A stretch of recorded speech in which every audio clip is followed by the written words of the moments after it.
ఆరోపణలు చేస్తే దయచేసి దీన్ని వివరణ చూసి ప్రెస్ మీడియా వాళ్ళందరూ కూడా రాయాలి.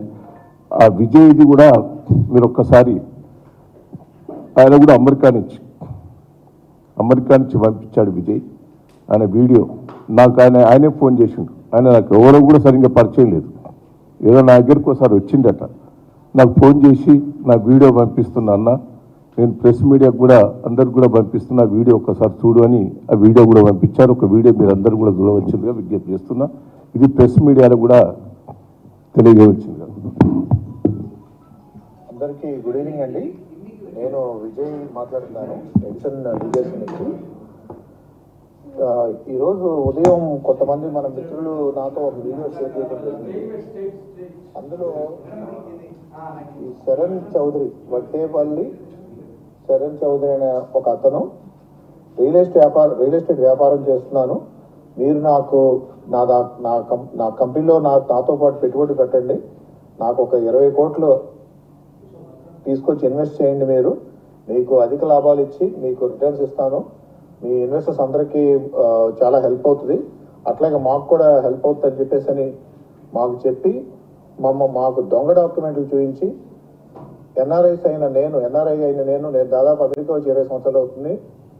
ఎన్ఆర్ఐ నేను నన్ను మోసం చేయాలనే ఒక దురుద్దేశంతో అతనికి ఒక ఎకరం కూడా రిజిస్ట్రేషన్ కాకుండా నా పేరు 350 ఎకరాలు ఉందని నన్ను నమ్మబలికి నన్ను మోసం చేసి నా దగ్గర 5 కోట్లు అడ్వాన్స్ తీసుకొని ల్యాండ్ రిజిస్ట్రేషన్ చేస్తామని చేయకుండా 3-4 నెలలు ఆపి, తర్వాత మేము రిజిస్ట్రేషన్ చేయండి అని వెనకబడితే 6 నెలలు టైం గడిపి చివరికి నా ల్యాండ్ రిజిస్ట్రేషన్ చేయట్లేదు, నా డబ్బులు ఇవ్వకపోతే మేము వేరే దిక్కు లేక ఎవరిని అప్రోచ్ అవ్వాలో తెలియక, అక్కడ ఎవరితో మాట్లాడాలి, ఎలా మాట్లాడాలో, ఎక్కడ స్టార్ట్ చేయాలో తెలియక ఒక హై లెవెల్లో ఒక కమిషనర్ ఆఫీస్లో వెళ్ళి కంప్లైంట్ చేయాలని చెప్పే ఉద్దేశంతో ఎర్రబెల్లి దయాకర్రావు గారిని కలవడం జరిగిందండి. ఎర్రబెల్లి దయాకర్రావు గారు ఇక్కడ తానా కన్వెన్షన్కి మా మిత్రుడు ఒక ఆయన, మా క్లోజ్ ఫ్రెండ్, ఆయనతో ఒకసారి మాట్లాడాలండి, ఇట్లా జరిగింది, మమ్మల్ని చీట్ చేశారు ఇట్లాగా అని చెప్తే ఆయన మా వర్షన్ ఇంటాకి ఒప్పుకున్నారు. వెళ్ళి సార్ ఇట్లా జరిగింది, మాకు అన్యాయం జరిగింది, మాకు ఇట్లా ఎన్ఆర్ఐస్ అయిన మమ్మల్ని ఇలా మోసం చేశారని చెప్తే ఆయన మీరు ఇది పోలీస్ శాఖ వారి సహాయంతో మీరు రిజాల్వ్ చేసుకోవాలండి, నేను ఇందులో ఎక్కువ మీకు హెల్ప్ చేసేదే ఉండదు అని చెప్పి ఆయన అప్పుడు కమిషనర్ మన సివి ఆనంద్ సార్ దగ్గరికి రెఫర్ చేశారు. నేను పర్సనల్గా వెళ్ళి సివి ఆనంద్ గారికి నాకు కంప్లైంట్ ఇచ్చి ఇట్లా జరిగిన విషయం, ఇట్లా డబ్బులు అడ్వాన్స్ ఇచ్చామండి, ఇట్లా 5 కోట్లు శరణ్ చౌదరికి ఇచ్చిన సంగతి కంప్లైంట్ రూపంలో ఆయన మాకు ఇచ్చిన డాక్యుమెంట్స్ అన్ని మొత్తం సార్కి సబ్మిట్ చేసి ఇతని మీద చర్యలు తీసుకొని మా డబ్బులు మాకు ఇప్పించాల్సింది, మాకు న్యాయం చేయమని కోరాం. దయాకర్రావు గారు ఈ విషయంలో మాకు న్యాయం చేయడం కోసం మాకు సహాయం చేశారు తప్ప నాతో ఆయనకు ఎటువంటి వ్యాపార లావాదేవీలు కానీ, రాజకీయ లావాదేవీలు కానీ, మరే ఇతరైన కుటుంబ వ్యవహారాలు కానీ, బంధుత్వాలు కానీ ఎటువంటివి ఏమీ లేవండి. ఇది ఒక ఎన్ఆర్ఐకి జరిగిన అన్యాయానికి ఆయన పర్సనల్గా మేము వెళ్ళి రిక్వెస్ట్ చేయడం వల్ల ఆయన హెల్ప్ చేయడం జరిగింది తప్ప ఇందులో ఆయనకి ఎటువంటి సంబంధం లేదు, ఎటువంటి అనుబంధం లేదు. అట్లాగే ఈ శరణ్ చౌదరి అతను మాకు ఇవ్వాల్సిన డబ్బులు మాకు ఇప్పించండి అని న్యాయం చేయమండి అంటే పోలీస్ స్టేషన్ వాళ్ళు మమ్మల్ని పిలిచి ఎంక్వైరీ చేసినప్పుడు మీకు రావాల్సిన మొత్తం 5 కోట్లు మీకు ఇప్పిస్తామని చెప్పి మేము ఎక్స్పెక్ట్ చేసాం. మాకు 5 కోట్లు ఇవ్వకపోగా మా దగ్గర డబ్బులు లేవని చెప్పి నేను ఇప్పుడు మొత్తం డబ్బులు ఇవ్వలేను, మీకు ఇమీడియట్గా కావాలంటే నా ఫ్లాట్ రిజిస్ట్రేషన్ చేస్తానని చెప్పేసి ఆ ఫ్లాట్ మీద కూడా 1,20,00,000 రూపాయల లోన్ ఉంటే ఆ లోన్ కూడా నేను కట్టి నేను రిజిస్ట్రేషన్ చేసుకోవాల్సి వచ్చింది. ఎందుకంటే మీకు ఈ డబ్బులు కూడా రావు, అది కూడా రిజిస్ట్రేషన్ చేసుకోండి, లేకపోతే మీకు ఉన్న డబ్బులు పోతాయి. ఈ రోజుకి మాకు 5 కోట్లు మాకు 2.5 కోట్లు ఇచ్చాడు, ఇంకా 2.5 కోట్లు రావాలి. ఆ 2.5 కోట్లు అడుగుతున్నామని మా మీద ఎదురు దాడి చేయడం మొదలుపెట్టాడు. అట్లాగే ఇతను పార్ట్నర్ రాహుల్ చౌదరి ఉన్నాడు. అతను కూడా ఏంటంటే వీళ్ళిద్దరు కలిసి ఈ కొత్తగా ఈ నాటకం స్టార్ట్ చేశారు. మాకు 4 రోజుల్లో డబ్బులు మొత్తం రిమైనింగ్ 2.5 కోట్లు ఇస్తామని చెప్పి గత సెప్టెంబర్ 20వ తారీఖు ఒప్పందం చేసుకున్నా కూడా ఇవాళకి దాదాపు 4-5 నెలలు అవుతుంది. ఇతను దుబాయ్ వెళ్ళిపోయి దుబాయ్ నుంచి ఇప్పటి వరకు మాకు రూపాయి ఇవ్వలేదు. మేము అడుగుతుంటే ఎంతసేపటికి ఇదిగో రేపు వస్తున్నాను, ఎల్లుండి వస్తున్నాను అని చెప్పి ఇప్పుడు లాస్ట్ మినిట్లో ఈ నెలాఖరికి వస్తున్నానని చెప్పాను. ఇప్పుడు ఈ వీడియో రిలీజ్ చేసి మా అందరినీ తప్పుదో పట్టిస్తున్నాడు. ఈ కొత్త స్క్రిప్ట్ తీసుకొచ్చి తప్పుదో పట్టిస్తున్నాడు. నేను కోరుకునేదల్లా ఒకటేనండి, మాకు రావాల్సిన డబ్బులు మాకు ఇప్పించి మాకు న్యాయం చేయమని కోరుకుంటున్నాం. అంతే తప్ప ఇందులో దయాకర్ గారికి ఎటువంటి సంబంధం లేదు, మరి ఎటువంటి రాజకీయ నాయకులకి ఏ సంబంధం లేదు. ఇది పూర్తిగా ఒక ఎన్ఆర్ఐకి ఒక ఫ్రాడ్, ఒక ఇంటెంట్, మోసం చేయాలి అచ్చంగా ఇదే పని.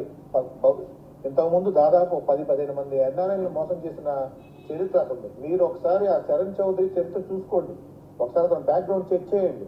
అతని మీద ఏం కేసులు ఉన్నాయి. రాధా టీఎంటీ వాళ్ళ దగ్గర దాదాపు 7 కోట్లు చీటింగ్ కేసు నడుస్తుంది, చెక్ బౌన్స్ కేసులు నడుస్తాయి.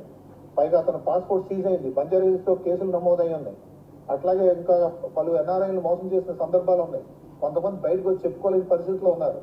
నేను కూడా ఈ రోజు వరకు కూడా ఎక్కడ మీడియాకి ఎక్కడ బయట రాలేదండి. ఈ రోజు వరకు కూడా మేము కామ్గా సరే తప్పు జరిగింది, మనం ఎందుకు మళ్ళీ ఇదంతా అలర్ట్ చేసుకోవడం అని చెప్పేసి అని మేము కామ్గా ఉండి మా వ్యాపారం మా బిజినెస్ మేము చేసుకుంటుంటే ఈరోజు మాకు ఎదురొచ్చి మళ్ళీ ఇతను కొత్త కాన్సెప్ట్ కొత్త స్క్రిప్టులు తీసుకొని రోజుకు ఒక మనిషిని తీసుకొచ్చి ఎట్లా చేశారు అని చెప్పి ఏదో రాజకీయ మలుపు తిప్పి దీని ఏదో కొంత అడ్వాంటేజ్ చేసుకున్నాను చూస్తున్నారు. కానీ వాస్తవానికి అది కాదండి.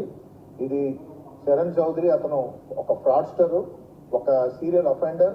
అండ్ అతనికి ఈ ఎన్ఆర్ఐస్ ని సాఫ్ట్ విక్టిమ్స్ గా టార్గెట్ చేయటం, వాళ్ళ మోసపుచ్చి వాళ్ళ దగ్గర డబ్బులు తీసుకోవడం, పరారవడం, ఇది అతని నైజం. ఇట్లా చాలా మందిని మోసం చేశారు.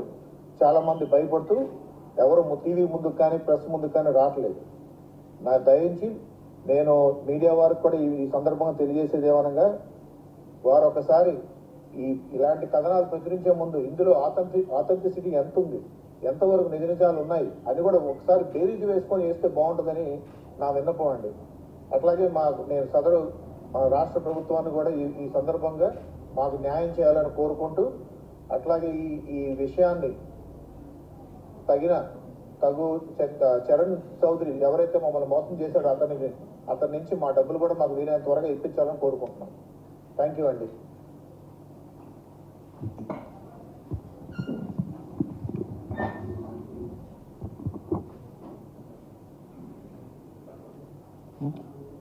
ఎందుకు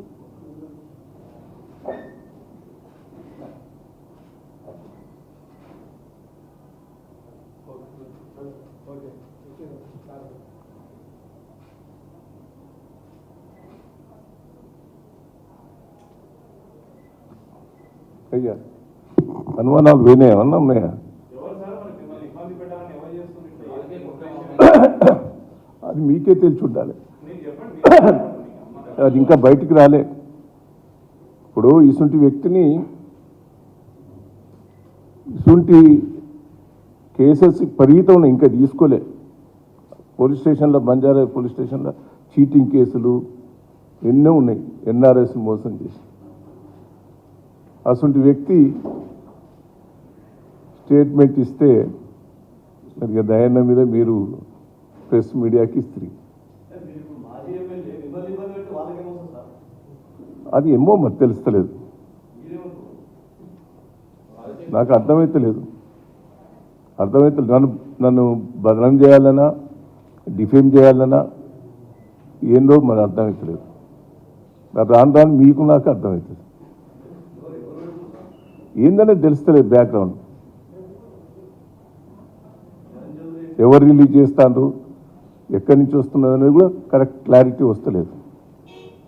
నేను ఆయన గురించి తెలుసుకుంటే, విజయ్ గురించి తెలుసుకుంటే నిన్న ఇయ్యాలి అదే పని.